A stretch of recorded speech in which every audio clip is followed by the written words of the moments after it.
بسم اللہ الرحمن الرحیم۔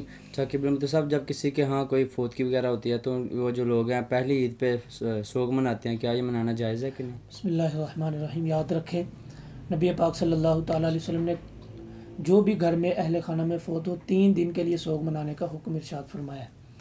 3 دن کے بعد جو سوگ منائے گا وہ ناجائز ہے۔ بالخصوص عید والے دن رشتہ دار نئے کپڑے نہیں پہنتے، سارے لوگ جمع ہوتے ہیں۔ ٹھیک ہے، جمع ہوتے ہیں، دعا کرنا، قبرستان جانا، یہ اچھا عمل ہے، لیکن یہ کہیں کہ کپڑے نئے نہیں اس لیے پہننے کہ میرا والد فوت ہوا ہے، میری والدہ فوت ہوئی، میرا بھائی فوت ہوا، یہ غلط بات ہے۔ اور جو پہنے اس کو غلط لوگ سمجھتے ہیں، یہ بالکل ناجائز اور شرعاً یہ گناہ والا عمل ہے، کیونکہ اپنے آپ سے رسومات بنا لیے، یہ بدعتیں ہم نے جاری کر لیں، جس کا نقصان ہمارے معاشرے کے اندر ہوتا ہے۔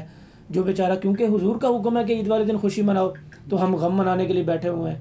حکم حضور صلی اللہ تعالیٰ علیہ وسلم کا ہے کہ اچھے اچھے کھانے کھاؤ، اور اللہ پاک نے اس دن فرمایا کہ تم نے روزہ نہیں رکھنا، اللہ کے ہاں مہمان ہوتے ہیں، تو ہم جو ہے نا وہ غم منانے کے لیے چلے ہیں۔ تو اس لیے 3 دن سوگ کا حکم ہے۔ 3 دن کے بعد سوگ نہیں منانا، چاہے وہ عید آئے یا کوئی اور جو ہے نا کوئی رسومات میں سے کوئی دن آ جائے۔